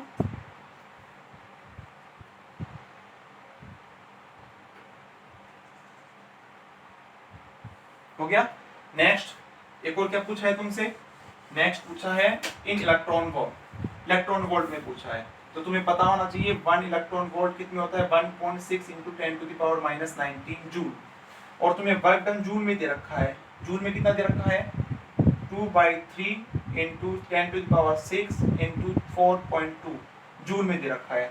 अगर मैं यहाँ पे 1 जूल की वैल्यू रख दूं, 1 जूल बराबर कितना हो जाएगा 1 इलेक्ट्रॉन वोल्ट अपॉन 1.6 इंटू 10⁻⁻19, तो यहाँ पे जूल की वैल्यू रखो, देखो अपने आप बन जाएगा क्या, जूल बराबर कितना है 1 जूल बराबर 1 इलेक्ट्रॉन वोल्ट, तो यहाँ पे मैं ओनली इलेक्ट्रॉन वोल्ट लिख दूं अपॉन में 1.6 इंटू 10⁻⁻19। देखो ध्यान से तुम्हारे पास में इलेक्ट्रॉन वोल्ट में आंसर आ गया क्या, ठीक है। तो ऐसे तुम कोई भी यूनिट्स में निकाल सकते हो, सिंपल यही तरीका है किसी भी यूनिट्स को एक यूनिट से दूसरे यूनिट में चेंज करने का, ओके। जल्दी से इसको नोट करो,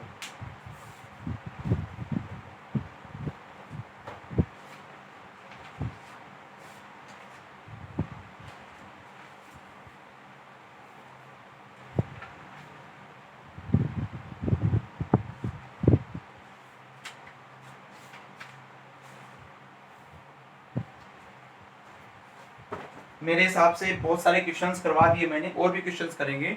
अब टाइम आ गया है कि तुम्हें 3-4 क्वेश्चन में इसके होमवर्क दे दूं, ठीक है ना। वो तुम्हें होमवर्क है, घर से तुम्हें करने हैं, कमेंट करके मुझे उसका आंसर बताना है, ठीक है।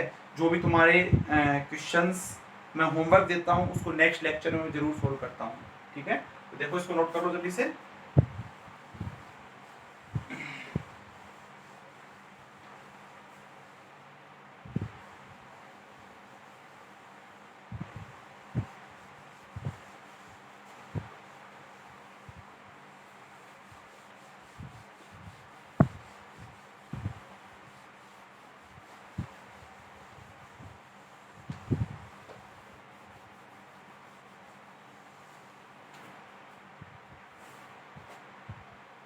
क्वेश्चन है, question first homework.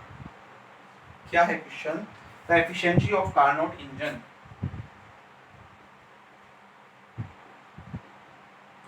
The efficiency of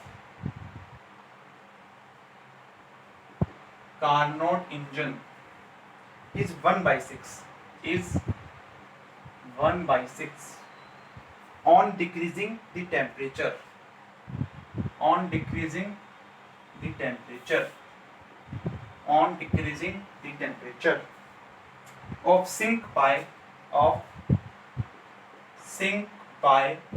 65 Kelvin, 65 Kelvin in comparison to its initial temperature,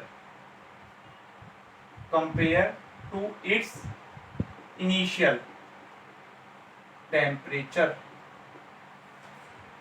its efficiency increased to its efficiency increase to या increase by increase to कर लो यहाँ पे increase to 1/3. Find the temperature of the sink. Find the temperature of the sink. Find the temperature of the sink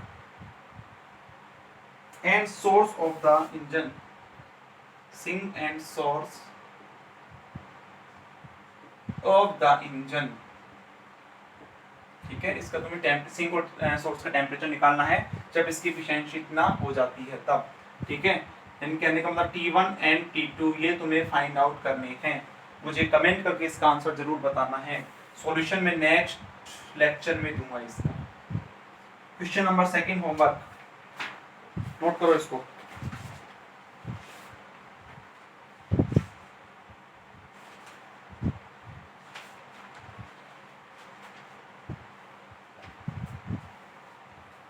question क्या है? The efficiency of A Carnot engine, the efficiency of A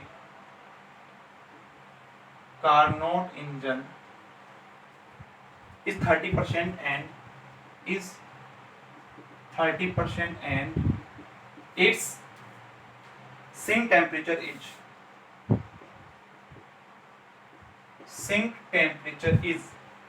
27 degrees Celsius. 27 degrees Celsius. How much change should be done? How much change should be done? Should be done its source temperature and its source temperature and efficiency become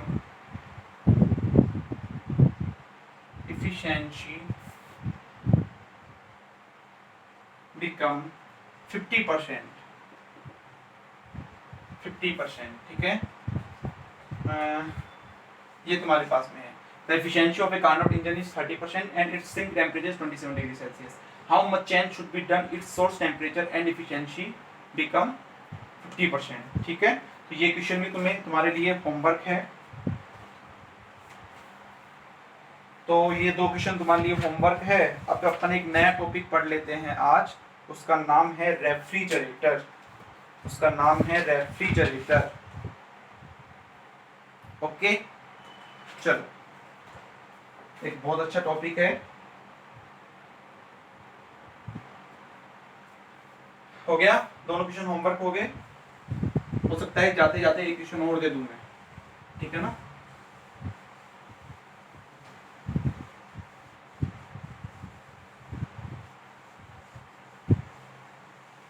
चलो heading डाल लेना refrigerator.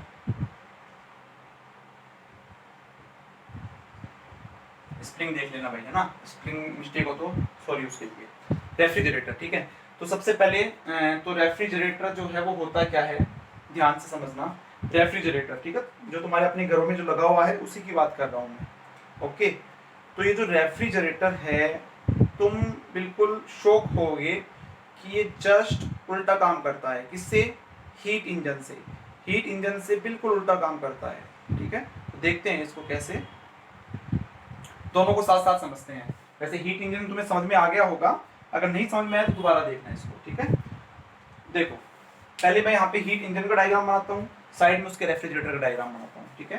तो ये देखो तुम्हारे पास में, मान लो तुम्हारे पास ये है, मैंने ऐसे ही बनाया था। ये तुम्हारे पास में क्या होता है, सोर्स होता है। ये तुम्हारे पास सिंक होता है, इसका टेम्परेचर T1, इसका temperature T2। T1 always greater than T2, ये होता है। यहाँ पे तुम्हारे पास में एक वर्किंग सब्सटेंस होता है। यहाँ पे तुम्हारे पास ये Q1 होता है, एब्जॉर्ब हीट Q2, और यहाँ पे तुम्हारे पास में W होता है।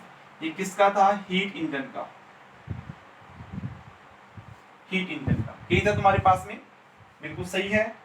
डेफिनेशन से भी सही है कि जो हीट होती है वो हमेशा जो उसका फ्लो ऑफ हीट होता है वो हमेशा एक हॉट बॉडी से कोल्ड बॉडी की ओर, कहने का मतलब हायर टेम्परेचर से लोअर टेम्परेचर की ओर जाता है। लेकिन नाउ अपन किसकी बात करते हैं? रेफ्रिजरेटर की। रेफ्रिजरेटर का क्या होता है, देखो यहाँ पे ध्यान से समझना। ये वो ही सोर्स होता है, ये मैं इसको सोर्स लिख दे रहा हूं, ठीक है। यहाँ पे तुम्हारे पास में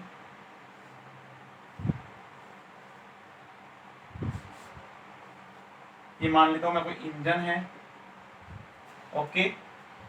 ये तुम्हारे पास में सिंक होता है, यहाँ पे मैं T1 लिखता हूं, यहाँ पे मैं T2 लिखता हूं, ठीक है।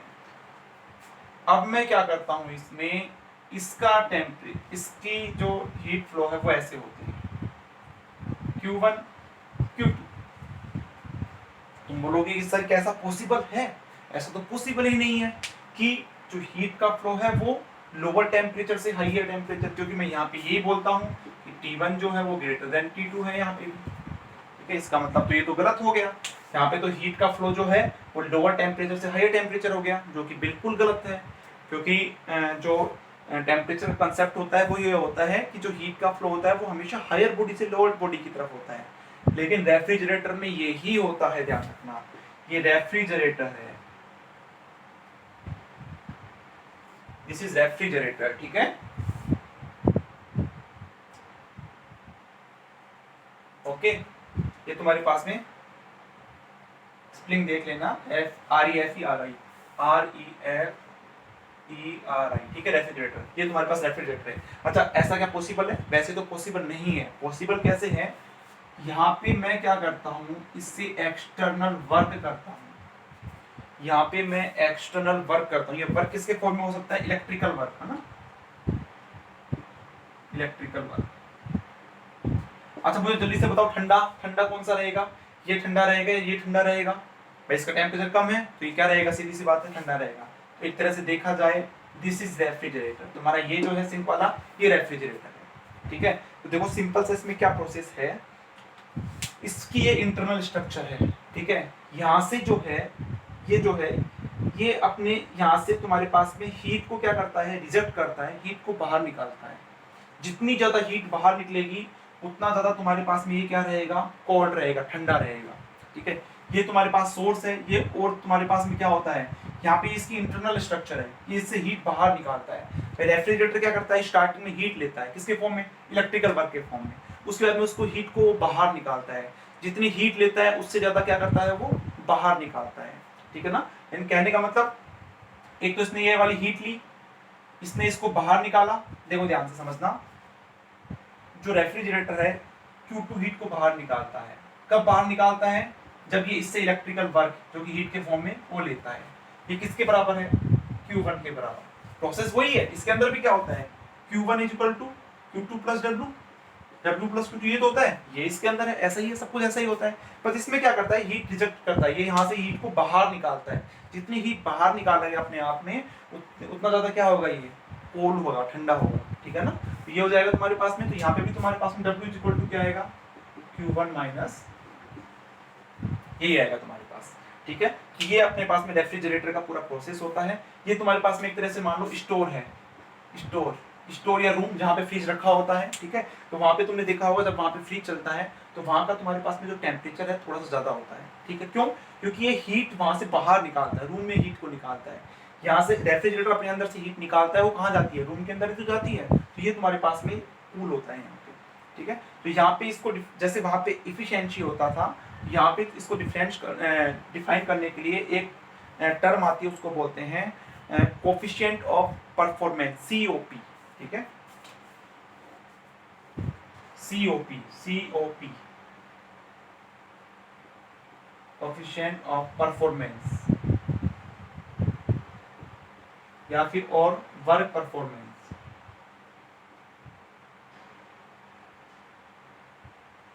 ठीक है। इसको के से डिनोट करते हैं, यहाँ पे तुम्हारे पास में के से डिनोट करते हैं। तो कहने का मतलब अपन हीट इंजन क्या बोलते हैं, जिस हीट इंजन कौन सा अच्छा होता है, जिसकी एफिशिएंसी अच्छी होती है वो हीट इंजन अच्छा होता है। ऐसे ही बोले कि रेफ्रिजरेटर कौन सा अच्छा होगा, जिसका COP ज्यादा होगा वो रेफ्रिजरेटर अच्छा होगा। जितना ज्यादा COP होगा उतना ज्यादा रेफ्रिजरेटर अच्छा होगा। अच्छा मुझे जल्दी से मुझे बताओ कि ये ज्यादा कब होगा।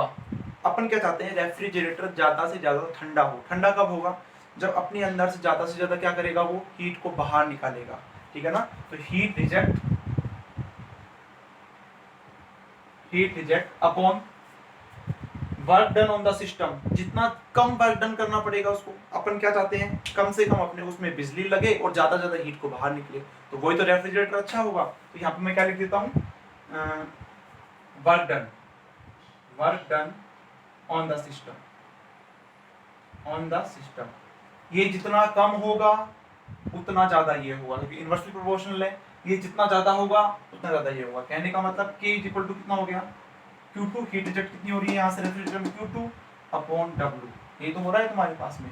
इसको मैं क्या लिख सकता हूँ, Q2 upon Q1 minus Q लिख सकता हूँ यहाँ पे। तो ये तुम्हारे पास में इसका फॉर्मूला आ गया।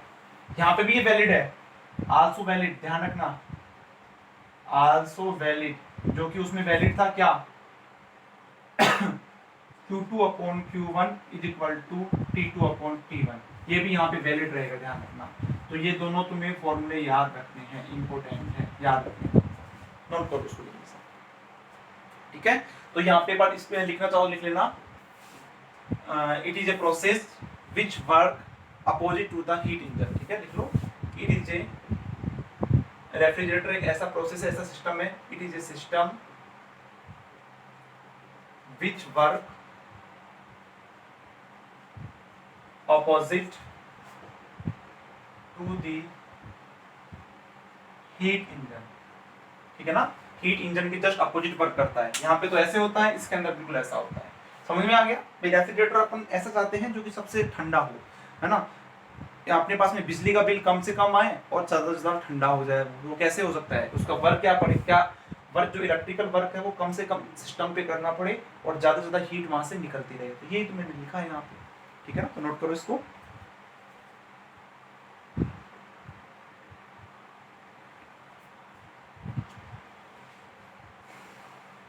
ठीक है। दिस इज हीट इंजन, ध्यान रखना। और ये तुम्हारे पास में ये रेफ्रिजरेटर है, ये फॉर्मूला ध्यान रखना है। अभी अपन देखेंगे वर्क परफॉर्मेंस जो होता है एंड इफिशिएंसी जो होता है, उसमें रिलेशन क्या होता है। नोट करो इसको,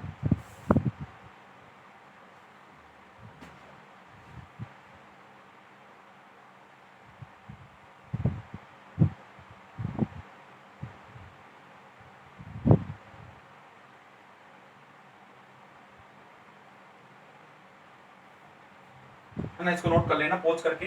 अब मैं इसका इंडिकेटर डायग्राम बनाता हूँ।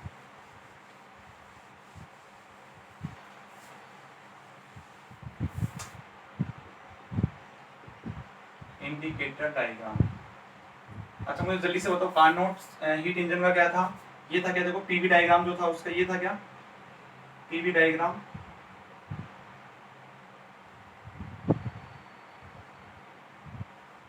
ठीक है।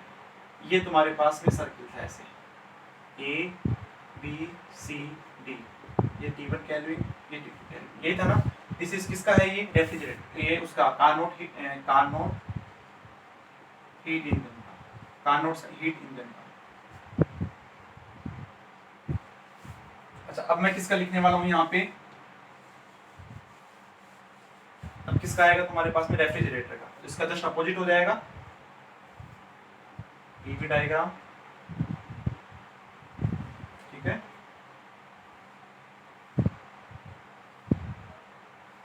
ये हो जाएगा। अब इसमें वही रहेगा ABCD, लेकिन ये कैसे होगा तुम्हारे पास में, ऐसे जाएगा, बिल्कुल इसके अपोजिट, ठीक है। ये बिल्कुल इसके अपोजिट रहेगा, ध्यान रखना। तो ये है तुम्हारे पास में रेफ्रिजरेटर।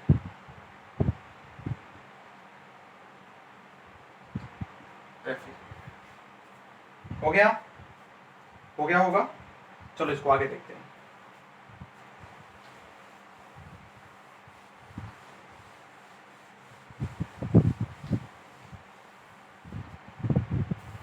नेक्स्ट देखो,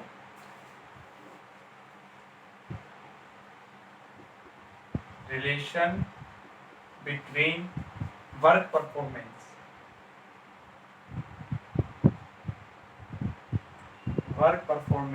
के एंड एफिशिएंसी ईटा, ठीक है। इन दोनों में रिलेशन क्या होगा वो देखते हैं। तो हमको पता है, वी नो दैट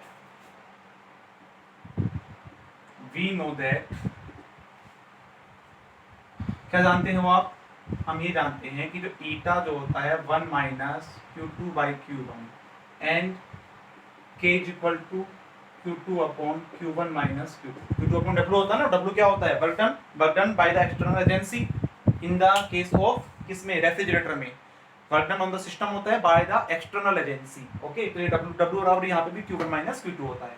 तो देखो यहाँ पे इसको मैं ऐसे लिख लूँ, Q2 अपॉन Q1, यहाँ से कॉमन ले लेता हूँ मैं, तो 1 माइनस Q2/Q1 आ जाएगा। ध्यान से देखो, अपॉन ये तुम्हारे पास में ईटा बन गया क्या, ये तुम्हारे पास में Q2 अपॉन Q1 ही है, इक्वेशन नंबर 1, ठीक है, Q2/Q1। अब देखो यहाँ से मैं क्या लिख सकता हूँ,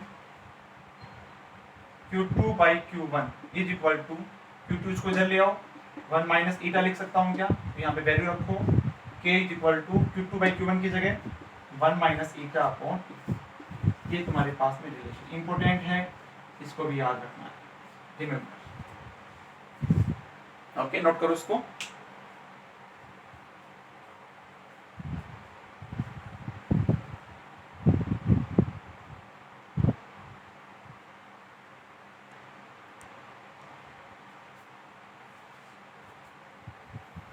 हो गया। अब इसके एक न्यूमेरिकल देख लेते हैं। तो कंक्लूजन क्या है, देखो एक बार जल्दी से,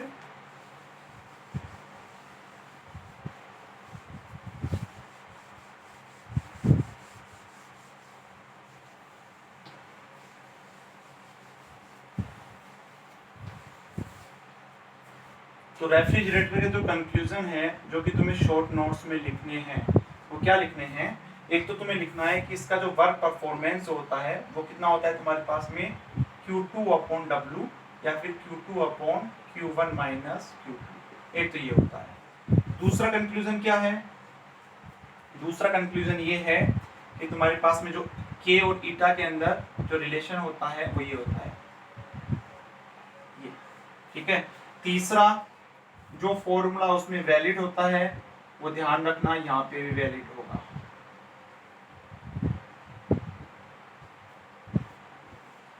ठीक है। चौथा जो इंडिकेटर डायग्राम है इसका वो ध्यान रखना, ये पूछ सकता है एग्जाम में, रेफ्रिजरेटर के लिए कौन सा होगा, ठीक है।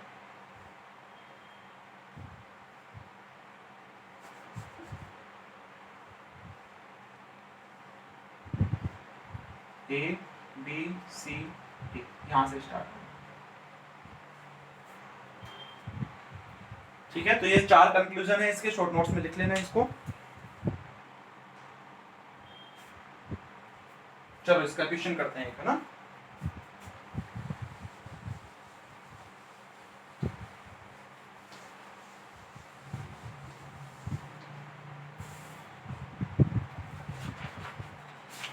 क्वेश्चन है तुम्हारे पास, a Carnot engine takes heat, a Carnot engine takes heat from water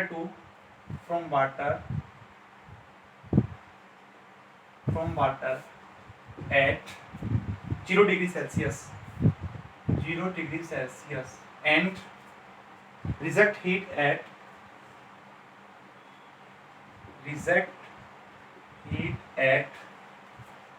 27 degree Celsius.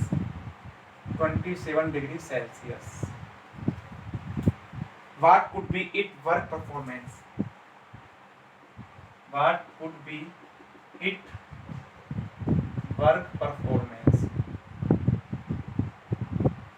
Okay, तो तुम्हें सबसे पहले जो गिवन है वो लिखो, सॉल्यूशन करते हैं इसका। सबसे पहले क्या गिवन है तुम्हें गिवन है a Carnot engine takes heat from a water at 0 degree Celsius and result it ये।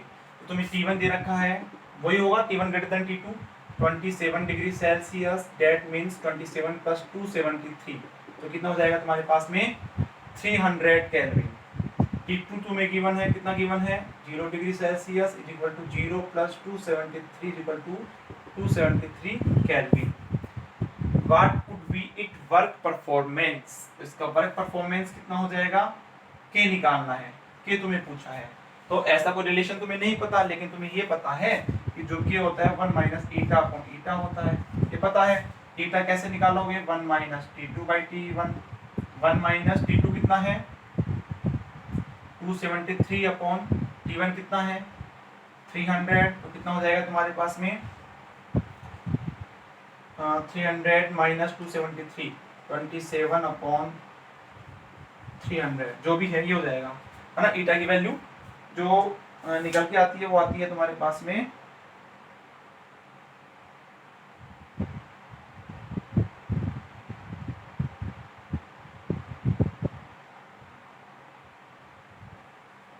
ईटा की वैल्यू निकाल लेना भाई, यहाँ से कितनी आती है ना, सोल्व कर लेना इसको। इसके बाद में मैं क्या करता हूँ, या फिर देखो इसका निकालने का तरीका बताऊँ क्या है।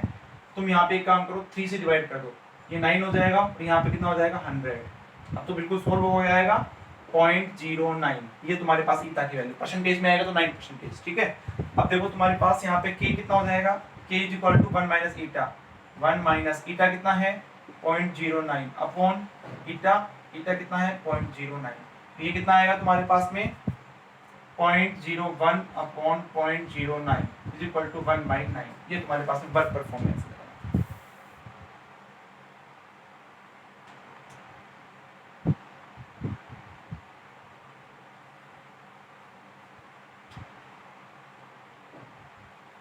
ठीक है, इसको एक बार देख लेना, एक बार ये सोल्व सही है ना, पर मैं एक बार कैलकुलेशन चेक कर लेना भैया ना। ईटा तो तुम्हारे पास में कितना जाएगा, और के हो जाए तुम्हारे पास में 1 माइनस ईटा अपॉन ईटा, तो 1 माइनस 0.09 अपॉन 0.09, तो ये तुम्हारे पास में कितना आएगा 1 माइनस 0.09, ये हो जाएगा तुम्हारे पास में, यहाँ पे तुम्हारे पास में 1 है, तो अगर मैं इसमें मान लो 0.01 ऐड करता हूँ 0.1 आएगा, तो ये तुम्हारे पास में अगर मैं इसमें 0.1 ऐड करता हूँ, देख लेना यहाँ पे, इसको सोल्व कर लेना तुम्हारे पास में ना, ये जो भी आंसर आएगा वो तुम्हारे पास में वर्क परफॉर्मेंस का आंसर हो जाएगा। ओके, तो आज एक क्वेश्चन और देख लेते हैं, अभी इसको नोट कर लेना जल्दी से।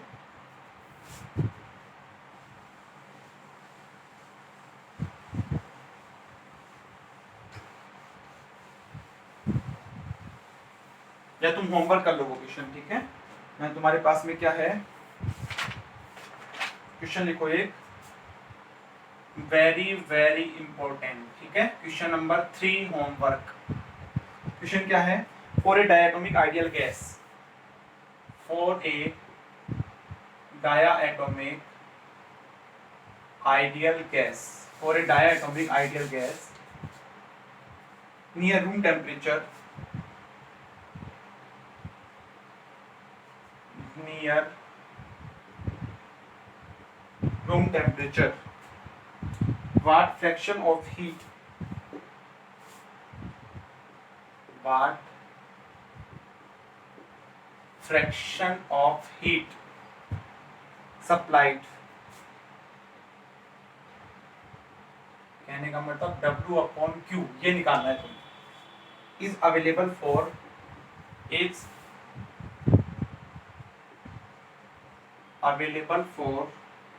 external work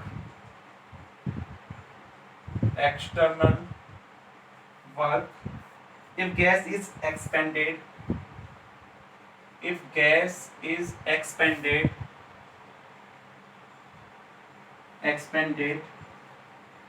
at constant pressure,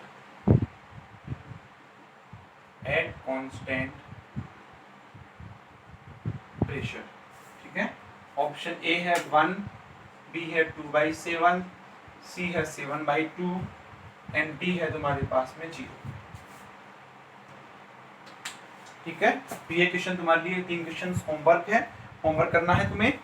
तो आज के लेक्चर में इतना ही है। नेक्स्ट लेक्चर में अपन देखेंगे कि थर्मोडायनेमिक्स सेकंड लॉ क्या होता है, फिर अपन देखेंगे एंट्रोपी, उसके बाद में जो थर्मोडायनेमिक पोटेंशियल्स है like as Maxwell relations, Gibbs free energy, enthalpy, है ना, हेल्महोल्ट्ज़ फ्री एनर्जी, एंट्रोपी, ये सब चीज़ें हम अपन नेक्स्ट लेक्चर में देखेंगे। तो ये मान के चलो 5 या 6 लेक्चर में तुम्हारा जो थर्मोडायनेमिक्स है वो फिनिश हो जाएगा। जैसे ही थर्मोडायनेमिक फिनिश होगा और एप्लीकेशन उस टाइम पे तुम्हारा बन के तैयार हो जाएगा, उस एप्लीकेशन में सबसे पहले अपन क्या करेंगे, टेस्ट लूंगा मैं, ठीक है। कम से कम तुम्हारे 20 से 25 क्वेश्चंस आएंगे जो कि ओनली थर्मोडायनेमिक्स के होंगे। और उसके अलावा तुम्हें 1-2 दिन में अभी जो असाइनमेंट है, फर्स्ट असाइनमेंट जो क्वांटम जिसमें CSIR नेट के क्वेश्चंस आए हुए हैं वो असाइनमेंट दूंगा, वो सोल्व करवाऊंगा सारे क्वेश्चंस। उसके बाद में तुम्हें जेस्ट का असाइनमेंट मिलेगा, ऐसे तुम्हें अलग अलग एग्जाम्स के असाइनमेंट्स मिलेगा। तो कोई भी तुम्हें प्रॉब्लम हो तो प्लीज़ मुझे कमेंट करके बता देना, क्वेश्चंस पूछ सकते हो, मुझसे पूछते भी हैं स्टूडेंट्स क्वेश्चंस, व्हाट्सएप पे मैसेज कर देना या फिर यूट्यूब पे कमेंट कर देना, कैसे भी, ठीक है। और कोई प्रॉब्लम हो तो मुझे तुम पर्सनली मैसेज करके बता सकते हो। और इसके अलावा अपना एप्लीकेशन तैयार हो रहा है, मैंने कल वैसे भी अनाउंसमेंट किया था ग्रुप पे भी और अभी भी बोल रहा हूँ कि ओनली जो थर्मोडायनेमिक्स है, ठीक है ना, नॉट स्टैटिकल फिजिक्स, थर्मोडायनेमिक्स के सभी लेक्चर मैं यूट्यूब पे डाल रहा हूँ, ठीक है। क्योंकि कुछ स्टूडेंट्स की रिक्वायरमेंट थी, उन्होंने रिक्वेस्ट की थी कि सर प्लीज़ कम से कम थर्मोडायनेमिक्स के पूरे लेक्चर आप यूट्यूब पे डालो। तो थर्मोडायनेमिक्स की जो कंप्लीट लेक्चर सीरीज है वो मैं यूट्यूब पे डाल रहा हूँ। 3 लेक्चर डाल दिया, आज ये 4था लेक्चर है, तो लगभग जो भी 8-10 लेक्चर बनेंगे वो मैं यूट्यूब पे डालूंगा। उसके बाद में जो अपने जो लेक्चर्स है वो एप्लीकेशन में आएंगे, ठीक है। तो जिनको एडमिशन लेना है ऑनलाइन कोर्स के लिए तो अपनी फीस सबमिट करवाओ। मैं पहले ही बता देता हूँ, जैसे अपना चल रहा है वैसे ही चलेगा। मैं एग्जाम में यहाँ पे जो वीडियो है वो शूट करूँगा और एप्लीकेशन में डालूंगा, वहाँ से तुम देखोगे, तुम्हें कोई प्रॉब्लम आएगी तो मुझसे पूछ सकते हो, ठीक है। बात रही लाइव की, तो मैं लाइव भी आऊँगा कभी कभी, ऐसे ही तुम्हारे पास में लाइव भी मिलूँगा और तुम्हारी लगभग हर संडे को लाइव मीटिंग होगी, ठीक है। कोशिश कर रहा हूँ मैं इस संडे या फिर मंडे तक जो भी स्टूडेंट ज्वाइन करना चाहता है ऑनलाइन क्लास वो मुझे मैसेज करेगा, मैं उसको गूगल मीट का लिंक भेजूंगा, उसके थ्रू जितने भी स्टूडेंट्स हैं उन सब की मीटिंग होगी, ठीक है। उसमें फीडबैक लिया जाएगा, तुम्हें क्या प्रॉब्लम आ रही है लेक्चर के अंदर, क्या नहीं आ रही है, और जो भी प्रॉब्लम होगी वो सोल्व होगी। इसके अलावा शॉर्ट नोट्स कैसे बनाने हैं, तुम्हें तैयारी कैसे करनी है उसके अंदर बताया जाएगा, ठीक है ना। तो आज के लेक्चर में इतना ही है, कोई भी तुम्हें प्रॉब्लम हो तो मुझसे पूछ सकते हो, ठीक है। Thank you, Radhe Radhe.